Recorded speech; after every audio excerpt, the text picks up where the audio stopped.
Hello BTS to army, welcome to my channel. और मैं hope करती हूँ कि आपको ये रिक्वेस्टेड स्टोरी पसंद आएगी।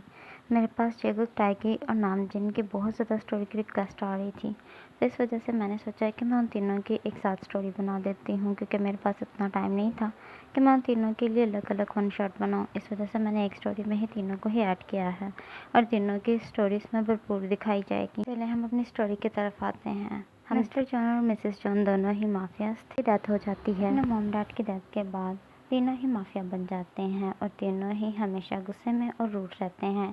तीनों का ही दिमाग बहुत ज़्यादा गर्म है, तीनों ही साइको हैं।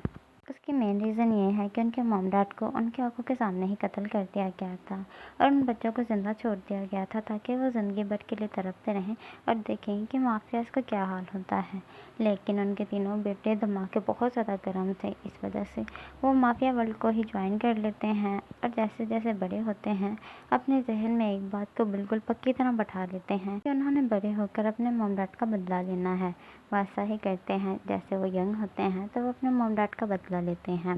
मिस्टर जॉन के बड़े बेटे का नाम है सोगजिन, जो माफिया किंग है, और उसके बाद उनके सेकंड बेटे का नाम है जियोन जंगकुक, और इसके बाद सबसे छोटे वाले बेटे का नाम है जियोन शुका।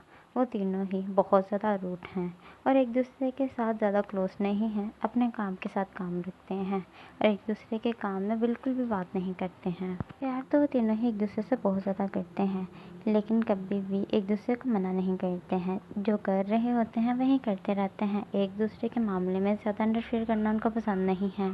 पहले हम मिस्टर जॉन के बड़े बेटे सोगजिन को देखते हैं, जो किसी लड़की के साथ थोड़ा सा क्लोज होकर बैठा हुआ था और उसने उसको हक किया हुआ था। उसकी गर्लफ्रेंड जस्सो कहती है, सोगजिन, कल तुम जॉनी को डिवोर्स दे रहे हो। मैं भी जानती हूँ कि तुम्हारे दिल में जॉनी के लिए कोई फीलिंग्स नहीं है, फिर तुम उसके साथ शादी करके क्यों बैठे हुए हो। सोगजिन मुस्कुराता है और कहता है, मैं सोगजिन माफिया किंग हूँ और तुम्हें क्या लगता है कि मेरे दिल दिमाग में क्या चल रहा है ये तुम जानती हो। तो उसकी गर्लफ्रेंड जैसा मुस्कुराती है और कहती है, हाँ मुझे पता है। अगर तुम उसको पसंद करते तो इतना ज़्यादा टॉर्चर ना करते, और तुम उसको टॉर्चर भी करते हो। तुमने मुझे अपनी गर्लफ्रेंड भी बना कर रखा है, उसकी तरफ देखते तक नहीं हो, सिर्फ अपनी फिजिकल नीड के लिए उसे सेक्स वर्कर की तरह यूज़ करते हो। सोगजिन मुस्कुराता है और कहता है, तुम्हें इन सब में पढ़ने की ज़रूरत नहीं है। मैं कैसे उसके साथ रहता हूँ ये उसका और मेरा मामला है। तुम इससे जितनी दूर रह सकती हो उतना तुम्हारे लिए अच्छा है। सोगजिन ये कहता हुआ जैसो के चेहरे की तरफ अपने चेहरे को बढ़ाता है ताकि उसको किस कर पाए। जैसो समझ आती है। जैसो सोगजिन के साथ किस करने लगती है, लेकिन जैसो चाहती है कि वो सच में जूनियर को छोड़ दे और जैसो से शादी कर ले, क्योंकि जैसो कब तक उसकी गर्लफ्रेंड बनकर रहेगी। जैसो अब उसकी वाइफ बनना चाहती है। दूसरी तरफ जंगकुक अपने रूम में बैठा हुआ था। उसके रूम की सारी लाइट बंद थी और वो अंधेरे में बैठा हुआ किसी को याद कर रहा था। उसकी आंखों के सामने बार बार जिमिन की पिक आ रही थी। वो जिमिन को याद कर रहा था। जिमिन किसी लड़के को हक कर रही थी। ये कोई और नहीं था, ये जंगकुक का बहुत ख़ास दुश्मन था, जिसको जंगकुक चाह के भी इग्नोर नहीं कर सकता है। इसका नाम जैक्सन था। वो जैक्सन के बारे में सोच रहा था, उसे बहुत ज़्यादा गुस्सा आ रहा था। जिमिन हमेशा जैक्सन के साथ रहती है क्योंकि वो दोनों गर्लफ्रेंड बॉयफ्रेंड हैं, और जंगकुक जैक्सन से बहुत ज़्यादा हेट करता है। इसकी वजह ये नहीं है कि जिमिन जैक्सन की गर्लफ्रेंड है, जंगकुक इस वजह से उसके साथ हेट करता है। जंगकुक उसके साथ पहले ही बहुत ज़्यादा हेट करता था, लेकिन जंगकुक की बदकिस्मती ये है कि जब जैक्सन के साथ जिमिन को देखता है तो जंगकुक जिमिन पर पूरी तरह दिल हार बैठता है। वो हर टाइम जिमिन के ही बारे में इन दिनों में सोच रहा है। फिर वो एक पेपर और पेन लेता है और उस पर कुछ लिखने लगता है। वो बहुत ज़्यादा गुस्से में था। वो जिमिन के बारे में कुछ गलत लिख रहा था कि वो अब जिमिन को नहीं छोड़ेगा। इसके लिए उसको जैक्सन की जान भी लेनी पड़ी तो ले लेगा, क्योंकि जिमिन सिर्फ जंगकुक की है। वह जिमिन का नाम एंड पे लिखता है, लेकिन उसके साथ पार्क जिमिन लिखने के बजाय जियोन जिमिन लिखता है। जंगकुक बहुत ज़्यादा गुस्से में था। उसे बिल्कुल भी पसंद नहीं है जब जिमिन जैक्सन के करीब जाती है, लेकिन अक्सर ही इवेंट्स पे वो एक साथ नज़र आते हैं क्योंकि वो दोनों गर्लफ्रेंड बॉयफ्रेंड हैं। ऐसे ही रात से सुबह हो जाती है, लेकिन जंगकुक अपनी चेयर से टस से मस नहीं होता। वो वहाँ पर बैठा हुआ कुछ सोचता रहता है। इतने में युनवो जंगकुक के करीब आता है और उसको गुड मॉर्निंग कहता है। जंगकुक कहता है, क्या युनवो इतनी जल्दी सुबह हो चुकी है। युनवो मुस्कुराता है और कहता है, आपने तो सर नोटिस ही नहीं किया, सुबह काफ़ी देर की हो चुकी है, तकरीबन अब 9 o'clock हुए हैं। जंगकुक टाइम की तरफ देखता है, कहता है, सच में मुझे तो पता ही नहीं चला है। क्या शुगा कोहली चला गया है? इनमो मुस्कुराता है और कहता है, जी सर, छोटे जनाब कोहली जा चुके हैं और मैं भी अभी उनको देख के आ रहा हूँ।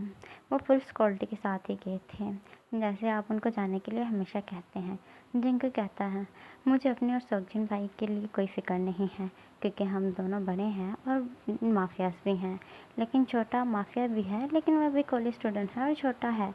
इस वजह से मैं उसके लिए हमेशा वरीड रहता हूँ। यनुआ कहता है, रिलैक्स, जब तक मैं यहाँ पे हूँ आपको फ़िक्र लेने की ज़रूरत नहीं है। मैं शुगा सर का बहुत अच्छे से ध्यान रखूँगा। ये कहता हुआ यनुआ जंकू की कुछ फाइलें रेडी करने लगता है जो वहाँ पर बिखरी पड़ी हुई थी। वो उन सबको इकट्ठा कर रहा था और जंकुक फ्रेश होने के लिए चला जाता है, क्योंकि जंकुक को ऑफिस जाना था। शुगा कॉलेज में तो आ जाता है, लेकिन वो अपने माइंड में कहता है, मैं तो इससे बिल्कुल अक्का हुआ हूँ डेली उठकर कॉलेज आना। अगर मेरा बस चले तो मैं कभी भी कॉलेज ना हूँ, लेकिन मुझे यहाँ सिर्फ एक शख्स के लिए रोज़ कॉलेज आना पड़ता है। लेकिन अब मैं डेली कॉलेज नहीं आ सकता, इस वजह से मुझे उस शख्स को जल्दी ही अपना बनाना होगा। शुगा ये कहते हुए मुस्कुरा रहा था और वो अपने क्लासरूम में एंटर होता है। जैसे ही वो क्लासरूम में एंटर होता है, सब शुगा की तरफ देखते हैं, क्योंकि शुगा बहुत ज़्यादा खूबसूरत था और सारी लड़कियां लड़के शुगा पे क्रश खाते थे। उसकी मेन रीज़न ये थी कि लड़कियां उसके साथ शादी कर कर उसका हस्बैंड बनाना चाहती थी और लड़के उसको अपना आइडल समझते थे। लड़के उसकी तरह बनना चाहते थे। शुगा चुप कर कर आकर अपनी सीट पर बैठता है कि शुगा के पास एक लड़की रोज़ और चॉकलेट लेकर आती है और शुगा को देती है। शुगा उस लड़के के साथ कुछ बात नहीं करता है। रोज़ पकड़ कर पीछे की तरफ फेंकता है और चॉकलेट खोलकर खाने लगता है। वो लड़की देख के मुस्कुराती है कि कम से कम शुगा ने उसकी चॉकलेट खाने के लायक तो समझी। बाकी लड़कियों की तो चॉकलेट भी वो पीछे फेंक देता है और रोज़ भी, और समझता है कि ये 2 टके की लड़कियां हैं। वो लड़की मुस्कुराती हुई अपनी सीट पर जाकर बैठ जाती है कि उस लड़की के करीब बहुत ज़्यादा लड़कियाँ आती हैं और कहती हैं, सो लकी यार, शुगा ने तुम्हारी चॉकलेट खाई है। वो लड़की मुस्कुरा रही थी। उसको लग रहा था कि उसकी शायद बहुत ज़्यादा रेपुटेशन बढ़ चुकी है। वो खुद को किसी एक्टर की तरह फील कर रही थी। सब उसकी तरफ देख रहे थे और मुस्कुरा रहे थे और सब उसकी वाह कर रहे थे। जैसे ही टीचर आती है, सब स्टूडेंट अपनी अपनी सीट पे चले जाते हैं। सब बच्चे टीचर को खड़े होकर गुड मॉर्निंग विश करते हैं और स्टूडेंट में शुगा नहीं खड़ा होता। लेकिन सारे टीचर्स को पता है कि शुगा जॉन्स का बेटा है। इस वजह से कोई भी उसको कुछ भी नहीं कहता है, क्योंकि सब जानते हैं कि जॉन्स माफियाज हैं। इस वजह से सब जॉन से डरते हैं। टीचर को कोई फ़र्क नहीं पड़ता कि शुभान ने खड़ा होकर टीचर को बिल्कुल भी गुड मॉर्निंग नहीं कहा। फिर टीचर स्टूडेंट के साथ कल के लेसन की डिस्कसिंग करती हैं और पूछती हैं कि कल के लेसन में कोई चीज़ मुश्किल तो नहीं थी। अगर आपको कुछ मुश्किल मैंने दिया घर के लिए तो आप मेरे साथ डिस्कस कर सकते हैं। लेकिन स्टूडेंट को कोई भी प्रॉब्लम नहीं थी। इस वजह से वो नेक्स्ट लेसन की तरफ बढ़ती हैं और वाइट बोर्ड पर कुछ लिखना शुरू कर देती हैं। इतने में ही शिवा खड़ा होता है। वो टीचर की तरफ आता है और टीचर को पीछे से हक करता है और जो चॉकलेट खा रहा था टीचर के लिप पर लगा देता है। टीचर ये देखकर बहुत ज़्यादा शॉक होती हैं। वो शुगा की तरफ बिल्कुल भी मुड़कर नहीं देखती हैं।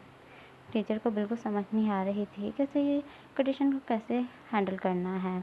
इस वजह से उसकी पूरी बॉडी शिवर करने लगती है, क्योंकि टीचर जैसे ही शुगा के हाथ देखती है तो समझ आती है ये शुगा है, क्योंकि शुगा बिल्कुल भी एक स्टूडेंट की तरह की बिहेवियर नहीं करता है। उसने अपने हाथ में रिंग पहनी हुई है जिन पे शुगा लिखा हुआ है। इस वजह से टीचर उसके हाथ देखते सारे ही पहचान जाती हैं। फिर शुगा टीचर का चेहरा अपनी तरफ करता है और उसके लिप पर किस करता है और वो चॉकलेट खाने लगता है जो उसने उसके लिप पे लगाई थी। टीचर बहुत ज़्यादा घबरा रही थी। वो अपने आइज़ को क्लोज कर लेती है क्योंकि उसको डर लग रहा था। फिर शुगा टीचर के फेस को छोड़ता है और कहता है, गुड मॉर्निंग बेबी, मैं चॉकलेट खा रहा था, इस वजह से तुमने गुड मॉर्निंग विश करने में थोड़ा सा टाइम लगा दिया। टीचर बहुत ज़्यादा घबराती है, लेकिन वो हाँ में अपना सिर हिलाती है। शुगा कहता है, और आप बताएं, आप कैसी हैं? टीचर घबराती हुई हाँ में सिर्फ अपना सिर हिलाती है। शुगा को बहुत ज़्यादा गुस्सा आता है। शुगा कहता है, मुंह से बताएं आप कैसी हैं? टीचर बहुत ज़्यादा डरती कहती है, हाँ हाँ मैं ठीक हूँ, प्लीज़ मुझे मेरी क्लास लेने दो, मैं स्टूडेंट को पढ़ाने आई हूँ, मुझे पढ़ाने दो। शुगा ये सुनते ही मुस्कुराने लगता है और कहता है, मैं आपको रोक कहाँ रहा हूँ बेबी, आपको इनको पढ़ाना है। मैं जानता हूँ आप एक टीचर हैं, आप स्टडी करवाने आई हैं इन सबको, तो आप स्टडी करवा सकती हैं, लेकिन आपको थोड़ा सा टाइम मेरे साथ भी तो स्पेंड करना होगा। आप भी ना, देखें, मुझे अभी तक आपने नंबर तक नहीं दिया, जबकि आपको अभी तक मुझे नंबर दे देना चाहिए था। टीचर डरती हुई कहती है, वो मेरे पास फ़ोन नहीं है। शिवा कहता है, ओ तो आपने मुझे पहले बताना था ना। रुकें। शिवा अपना फ़ोन निकालता है और किसी को एक प्यारा सा फ़ोन लाने के लिए कहता है। शिवा जैसे ही फ़ोन को ऑर्डर कर देता है, फिर थियोंग के करीब आता है और कहता है, वैसे कहना पड़ेगा वाइफी, आज आप बहुत ज़्यादा खूबसूरत लग रही हैं।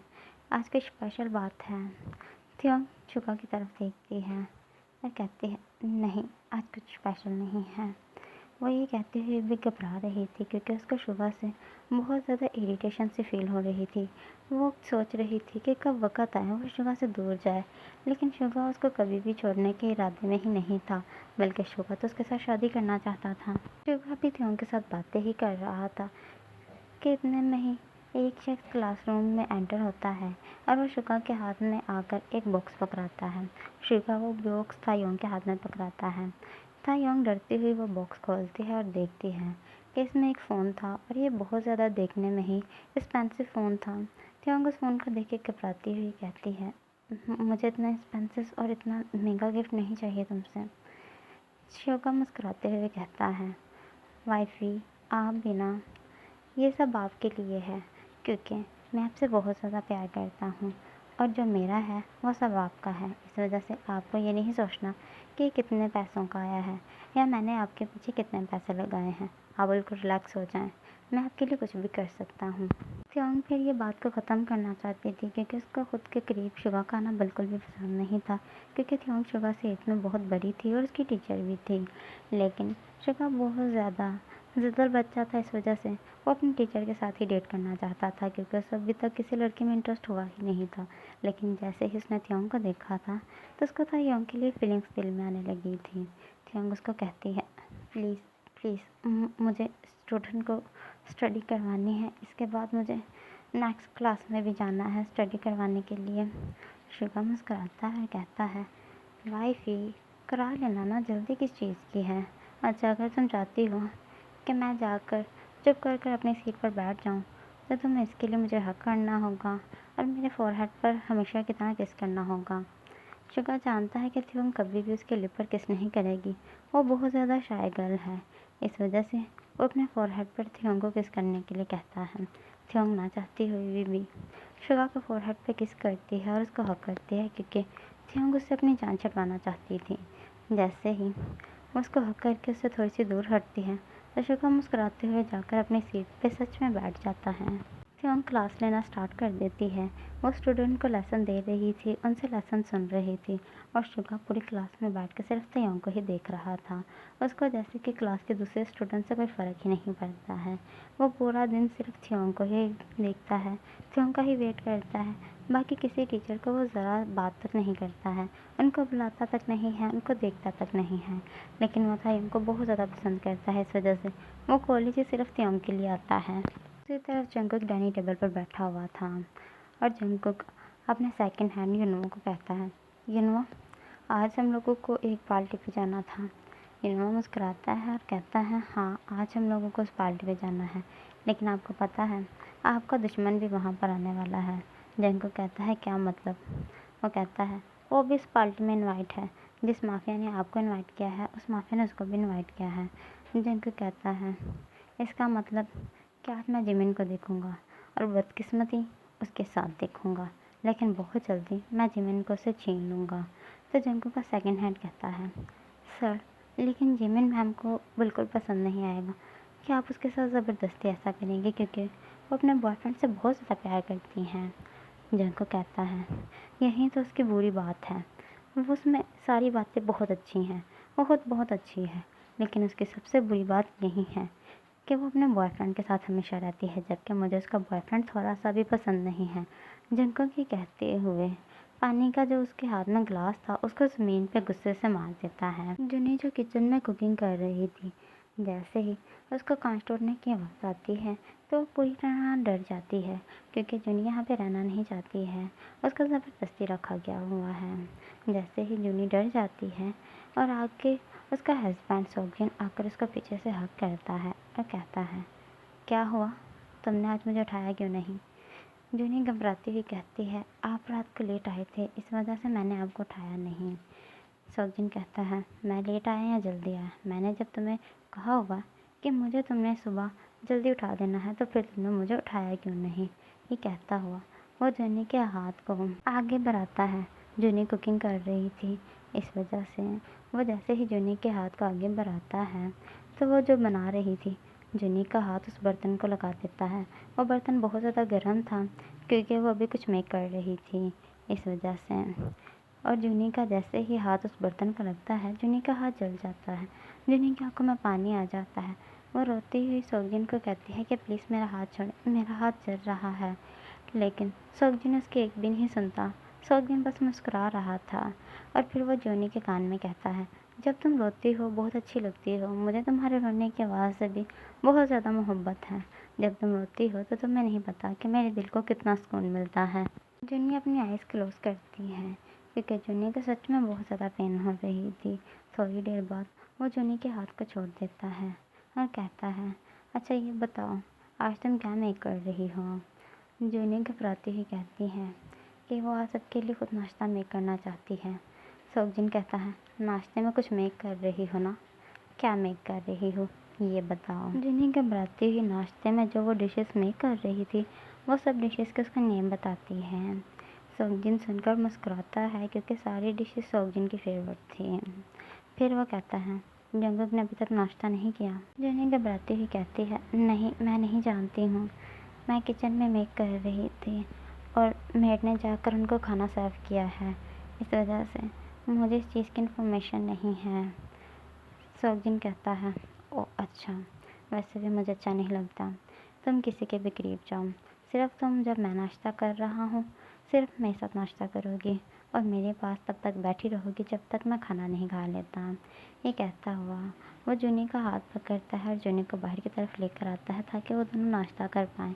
क्योंकि सोगजिन को ऑफिस के लिए जाना था, वो एक बिजनेसमैन था, इस वजह से उसको देर हो रही थी। वो दोनों आकर अभी डाइनिंग टेबल पर बैठे थे कि देख के सोगजिन की तरफ देखता है और कहता है, आप रात को काफ़ी लेट आए थे। मैंने बिज़नेस की कुछ इम्पोर्टेंट बात आपके साथ करनी थी, लेकिन आप काफ़ी लेट आए थे, इस वजह से मैंने आपको डिस्टर्ब नहीं किया है।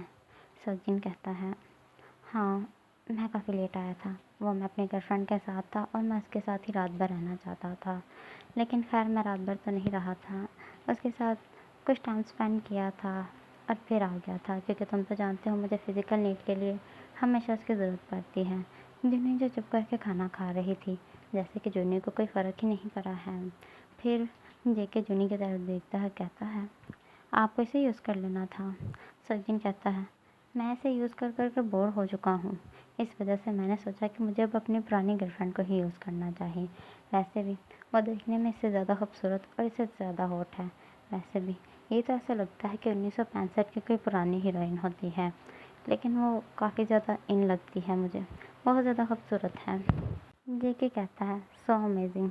जेके ये कहता हुआ अपना नाश्ते की तरफ फिर से ध्यान करता है और नाश्ता करने लगता है। सोगजिन कहता है, क्या तुम्हारा किसी वजह से मूड ऑफ है? जेके कहता है, मूड तो ऑफ है लेकिन बहुत जल्दी मैं अपने मूड को फिर से हैप्पी कर लूँगा। सोगजिन कहता है, सो गुड। वैसे भी मुझे अच्छा नहीं लगता घर में किसी का भी मूड ऑफ हो। अपनी प्रॉब्लम को जल्दी से हल कर लिया करो क्योंकि मैं तुम्हारा बड़ा भाई हूँ तो मैं तुम लोगों को परेशान नहीं देख सकता हूँ। जेके कहता है, रिलैक्स ब्रो, मुझे अपनी टेंशन को कैसे ख़त्म करना है ये मैं बहुत अच्छे से जानता हूँ। जैसे ही वो दोनों नाश्ता करते हैं और अपनी अपनी जॉब के लिए चले जाते हैं क्योंकि दोनों ही बिजनेसमैन हैं, लेकिन दोनों ने ही अपने बिजनेस को अलग अलग अपने बलबूते पर बनाया है, इस वजह से वो एक साथ बिजनेस नहीं करते हैं। जूनी नाश्ता कर कर अपने रूम में बैठी थी और अपने और सोगजिन के बेबी के साथ प्यार कर रही थी क्योंकि उन दोनों का एक बहुत खूबसूरत सा छोटा सा बेबी भी है। वो उसके साथ प्यार कर रही थी कि उसको महसूस होता है कि कोई रूम में एंटर होने वाला है। उसके आने की आवाज़ आ रही थी। जूनी जल्दी से खड़ी होकर दरवाज़ा ओपन करती है तो देखती है कि कोई और नहीं, सोगजिन की बड़ी सिस्टर होबी रूम में एंटर होने वाली थी। वो आकर जूनी को हक करती है और कहती है, भाभी आप कैसी हैं? मेरा तो काफ़ी देर से दिल कर रहा था मैं आपसे मिलूं, लेकिन काय को कुछ काम था इस वजह से वो मुझे बिल्कुल भी नहीं ला रहा था। आज ही काय पार्क हुआ तो मैंने सोचा कि मैं आपको आकर मिल लूं। और बताएं आप कैसी हैं? जूनी के लिप पर थोड़ी सी मुस्कुराहट आती है और वो कहती है, मैं बिल्कुल ठीक हूँ। हॉबी तुम बताओ तुम काय के साथ ठीक हो, खुश हो? हॉबी कहती है, ऑफ कोर्स मैं हमेशा काय के साथ खुश रहती हूँ क्योंकि मैंने लव मैरिज की है और मैं काय के साथ बहुत ज़्यादा प्यार करती हूँ और काय भी मुझसे बहुत ज़्यादा प्यार करते हैं। लेकिन आप बताएं, भाई आपको ज़्यादा तंग तो नहीं करते हैं? जुनी नाम अपना सिर हिलाती है और कहती है, मैं और सोगजिन बहुत ज़्यादा खुश हैं। हॉबी सोगजिन के हाथ की तरफ देखती है, जो हाथ उसका जला हुआ था। हॉबी समझ आती है कि जुनी यहाँ पर कितनी खुश है, क्योंकि हॉबी को यहाँ सब कुछ पता है कि क्या होता है। लेकिन हॉबी की उसका बड़ा भाई बात नहीं मानता, इस वजह से वो कुछ भी नहीं कर सकती है। मिस्टर जॉन और मिसेस जॉन की एक बेटी भी थी, लेकिन उनकी बेटी के बारे में कोई भी नहीं जानता। उसकी मेन रीज़न ये है कि हॉबी की छोटी एज में ही शादी करा दी गई थी और जेके सोगजिन और शिवा के बहुत ज़्यादा दुश्मन थे। इस वजह से उन्होंने अपनी बहन को पूरी तरह हाइड करके रखा था। हालांकि उनकी बहन उन तीनों से बड़ी है, लेकिन फिर भी वो अपनी बहन को ऐसे ट्रीट करते हैं कि जैसे वो छोटी बच्ची होती है। फिर वो जुनी का हाथ लेती है और कहती है, आपने कोई मेडिसिन यहाँ पे अप्लाई क्यों नहीं की है? जुनी कहती है, करने वाली थी, बेबी रो रहा था, उसको भूख लगी थी, फिर उसको फिट करवाने लग पड़ी। अभी करती हूँ। हॉबी कहती है, रुकें मैं करती हूँ। हॉबी ये कहने के बाद मेडिसिन बॉक्स लाती है और जूनी के हाथ पर मेडिसिन अप्लाई करना शुरू कर देती है। फिर हॉबी कहती है, क्या ये सोगजिन भाई ने किया है? हॉबी ये कहती हुई जूनी के चेहरे की तरफ देखती है। जूनी कहती है, नहीं मैं कुकिंग कर रही थी और मेरा हाथ चल गया, सोगजिन ने नहीं किया ये सब। हॉबी कहती है, रहने दें, मैं बहुत अच्छे से जानती हूँ कि ये सब भाई ने किया है, लेकिन रिलैक्स रहें। अब 1 मंथ मैं यहाँ पे ही रहूँगी। मैं कोशिश करूँगी कि भाई आपके साथ कम से कम दूर रह पाए। हॉबी की सोगजिन एक भी बात नहीं मानता, लेकिन हॉबी भरपूर कोशिश करती है कि वो सोगजिन को एहसास दिला पाए कि वो गलत करता है। हालांकि सोगजिन को कभी ये चीज़ का एहसास नहीं होता, लेकिन जैसे ही हॉबी आ जाती है, जूनी को एक हौसला होता है कि अब इस घर में एक लड़की है जिसके साथ वो अपनी हर दुख की बात को, जो उसको दुख देती है, हर बात को शेयर कर सकती है। इस वजह से हॉबी के आते ही जूनी का मूड हैप्पी हो जाता है। ऐसे ही रात हो जाती है। रात को सोगजिन अपनी जॉब से वापस आ जाता है। वो हॉबी को देख के बहुत ज़्यादा हैप्पी होता है और हॉबी के साथ आज बैठ के बहुत ज़्यादा बातें करना चाहता था, क्योंकि हॉबी काफ़ी देर बाद आई थी। वो हॉबी से पूछना चाहता था कि काय उसको तंग तो नहीं करता है, क्योंकि सोगजिन बहुत ज़्यादा हॉबी से प्यार करता है। भले ही वो हॉबी का छोटा भाई है, लेकिन वो समझता है कि हॉबी उन सबसे छोटी है। इस वजह से वो नहीं चाहता कि हॉबी की ज़िंदगी में कोई भी प्रॉब्लम हो। इस वजह से वो उसके साथ सारी बातें करता है और उससे उसके घर की हर एक बात पूछता है, जिसकी वजह से हॉबी को बतानी पड़ती है। जैसे रात हो चुकी थी, तो जेकी को आज पार्टी पे जाना था, इस वजह से वो रेडी होकर पार्टी के लिए चला जाता है। पहले तो वो पार्टी को मिस कर सकता था, लेकिन जब उसको पता चला जिमिन और जिमिन का बॉयफ्रेंड आ रहे हैं, तो अब वो पार्टी को बिल्कुल भी मिस नहीं करना चाहता, क्योंकि वो नहीं चाहता है कि वो जिमिन को देखने का एक भी मौका खोए, क्योंकि वो जिमिन को बहुत ज़्यादा पसंद करता है। जैसे ही जेके इस पार्टी में एंटर होता है, सब जेके की तरफ देखते हैं और बहुत बड़े बड़े माफियाज आके जेके के साथ बात करने लगते हैं और जेके को सर कहने लगते हैं, क्योंकि वो सब जेके से डरते हैं, क्योंकि जेके बहुत ज़्यादा डेंजर था। और मिस्टर जॉन के बेटे कुछ इस तरह के माफियाज हैं कि सब लोगों को उनकी ज़रूरत पड़ती रहती है। वो बहुत ज़्यादा डेंजर हैं और हर काम करने की ताकत रखते हैं। ओके बीटीएस टू आर्मी, अब आप मुझे इजाज़त दें। मैं होप करती हूँ कि ये स्टोरी का फर्स्ट पार्ट आपको पसंद आएगा।